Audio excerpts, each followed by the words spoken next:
Terima kasih sudah klik video ini. Materi dipersiapkan oleh Ivan Hadi Permana, Ketua Umum Ikatan Alumni Arsitektur Universitas Krisnadwipayana. Jangan lupa subscribe. Bor peil merupakan sejenis pondasi dengan elemen beton bertulang yang dimasukkan ke dalam lubang yang dibor. Pondasi jenis ini dikategorikan sebagai pondasi dalam dengan desain berbentuk tabung. Pengerjaan bor peil dimulai dengan melubangi tanah hingga kedalaman tertentu, kemudian melakukan pemasangan tulangan besi yang dilanjutkan dengan pengecoran beton untuk pengurugannya. Pondasi ini mampu meneruskan dan memindahkan berat pada bangunan ke tanah atau lapisan batuan yang lebih keras. Sangat sesuai untuk digunakan sebagai pengamanan bangunan serta untuk stabilisasi pada lereng.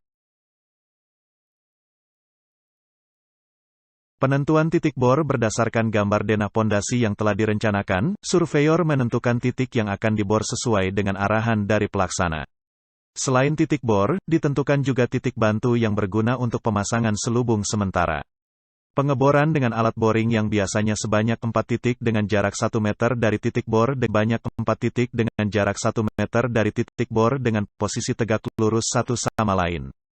Dengan titik ini, maka operator mesin bor melakukan pemeriksaan pada tanah.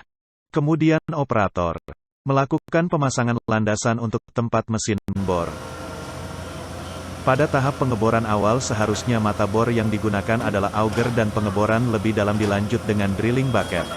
Pengeboran awal ini dilakukan hingga kedalaman 2 meter dan harus dilakukan dengan teliti dan hati-hati. Lubang yang dibor tidak boleh miring agar didapatkan hasil lubang bor yang sesuai rencana. Sebagai pemandu operator untuk mengetahui posisi titik bor digunakan alat koordinat yang biasanya terdapat pada mesin bor. Untuk mengetahui posisi mesin bor sendiri, biasanya operator menggunakan titik bantu yang telah dipersiapkan sebelumnya. Sehingga ketika badan mesin bor berputar untuk membuang tanah hasil pengeboran, mesin bor dapat kembali ke tempat awal.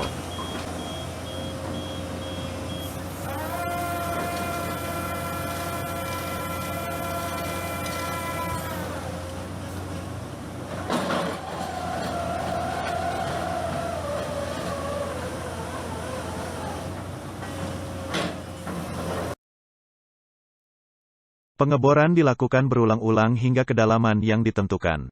Lakukan pemeriksaan pada kerjaan pengeboran secara aktif agar proses pekerjaan sesuai gambar.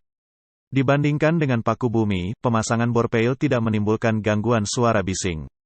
Juga getarannya relatif aman dan tidak membahayakan bangunan sekitar. Jika tanah dalam keadaan gampang runtuh, maka dapat diberi selubung sementara, hal ini untuk menghindari kelongsoran dinding lubang hasil pengeboran. Pemasangan selubung sementara dilakukan dengan bantuan kren untuk menyesuaikan posisi selubung tersebut. Selubung sementara ini dilengkapi dengan 2 lubang atau kait pada kiri dan kanannya, yang berfungsi sebagai tempat pengait kren masuk. Setelah temporary casing dipasang, pengeboran lanjutan sesuai perencanaan pada gambar. Tanah dibor kembali dengan memakai mata bor spiral atau auger. Pekerjaan pengeboran dilanjutkan hingga ke dalam sesuai rencana, atau pengeboran mencapai tanah keras.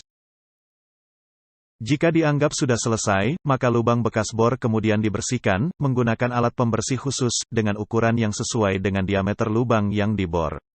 Pembersihan lubang bor ini dilakukan untuk membersihkan lumpur dan tanah bekas galian yang masih tersisa di dalam lubang. Untuk bagian dalam lubang pengeboran, akan diisi dengan kerang besi tulangan dengan panjang sesuai kedalaman lubang. Kerangka besi tulangan yang telah disiap kemudian diangkat dimasukkan ke dalam lubang.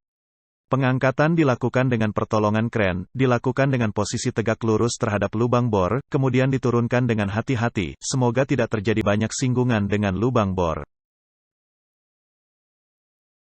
Setelah rangka baja tulangan terpasang, maka saatnya melakukan pengecoran beton. Agar pengisian adukan beton dilakukan terhadap bagian dasar lubang terlebih dahulu, maka sebelumnya harus dipasang pipa tremi. Panjang pipa disesuaikan dengan kedalaman lubang.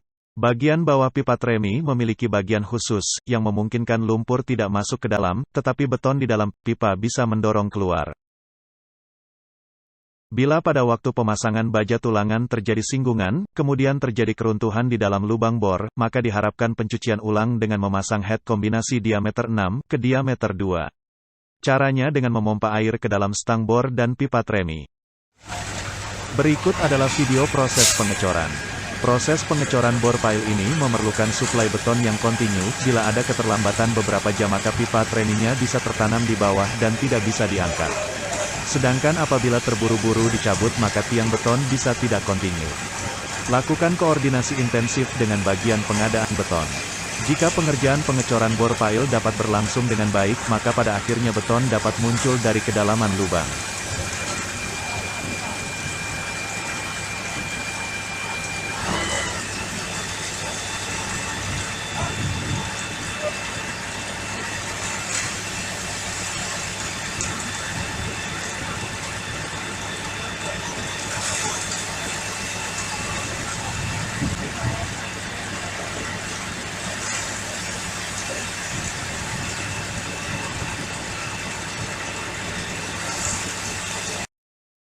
Beton selam 18 cm ditampung di dalam corong tremi, dan ditahan oleh bola plastik yang berisi adukan beton. Sesudah cukup penuh bola kantong plastik dilepas sehingga beton mendorong lumpur yang ada di dalam lubang tremi. Pengecoran dilakukan secara terus-menerus, untuk menghindari kemacetan pada pipa tremi. Dengan sistem tremi ini pengecoran dimulai dari dasar lubang, dengan mendorong air atau lumpur dari bawah menuju keluar lubang. Jika beton yang dicor sudah semakin ke atas karena volumenya semakin banyak, maka pipa tremi harus ditarik ke atas secara bertahap.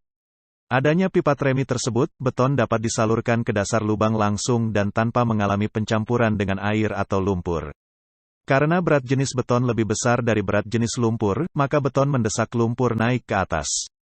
Setelah beton mengisi penuh lubang, pipa tremi dicabut. Setelah pengecoran selesai, maka dapat dilakukan pencabutan selubung sementara atau temporary casing. Kaitkan kait pengunci dari kren pada lubang di kedua sisi selubung, kemudian selubung diangkat dengan hati-hati. Pastikan posisi selubung tidak miring saat dicabut. Terima kasih sudah klik video ini. Materi dipersiapkan oleh Ivan Hadi Permana, Ketua Umum Ikatan Alumni Arsitektur Universitas Krisnadwipayana. Jangan lupa subscribe.